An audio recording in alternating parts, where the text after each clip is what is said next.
Hi everybody, welcome back to 30 Days Until Done. I'm John Branningham. We're working on August, which is our after poems, and one of my favorite poets is E. E. Cummings. I'm not alone in that. There are a lot of E. E. Cummings lovers out there.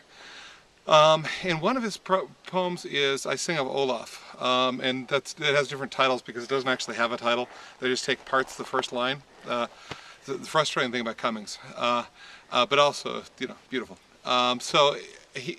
E. Cummings was not only a veteran of World War I, but he signed up for World War I before America got into it. He went to France and signed up to be a soldier with them. Olaf is about a conscientious objector. What E. Cummings does is kind of a surprise to a lot of people. This person who had seen combat, who entered the war before America did, made his conscientious objector his hero, right? He said this is the most heroic, bravest man there is because he's standing up for a belief no matter what these people are doing around. If you read the poem, they do pretty awful things to him. Eventually kill him, basically. Why would he do this? Well, he's giving us an unexpected hero. It's also, of course, his commentary about war after having seen it and having done what done. Actually, he fought through World War I, and then they decided that he must be a traitor at the end, and so they threw him in prison for a year. If you read his novel, The Enormous Room, that's based on his sort of strange imprisonment by the French, who he had risked his life for. But it's also a very, very beautiful novel. He's able to, you don't know, it's hard to see the positive in being thrown in prison in that situation, but all he sees is beautiful because he's E. E. Cummings. We're going to do a poem after E. E. Cummings today.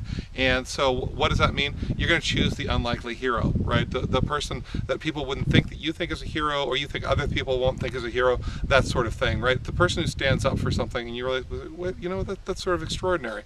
That person did that.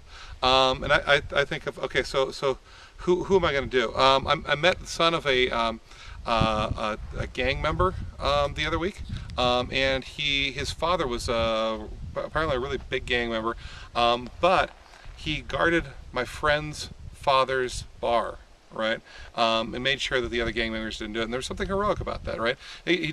Just this guy in the neighborhood, he was not of the same ethnicity, he was not of the same thing. But he said, you know what, I'm going to make sure that nobody hurts you, and we don't have people coming in here and tearing up this bar because it's a social good.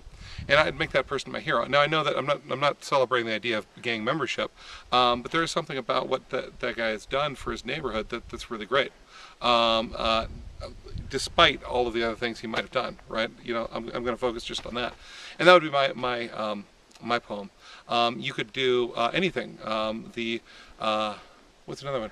I met an autistic kid a couple of days ago who had tried very hard, could not complete, but tried very hard to go out to a 14-day Outward Bound program. He made 7. For an autistic kid, that's amazing, right? He seems like somebody you're not going to normally celebrate, especially since he didn't complete his mission. But he did more than I think you could really, I think that people expected him to do, and he really kind of was working hard at it. So I find that just extraordinary, and I might make him my thing. I want to do it without being condescending, though, right? Whatever you're doing, don't be condescending, because you're not dealing with somebody who's cute. You're dealing with a human being, right? And so if you can't do an autistic person without seeing that person as cute, then I wouldn't do it. So when you're done, put it down below, and I'll see you tomorrow on 30 Days Until Done.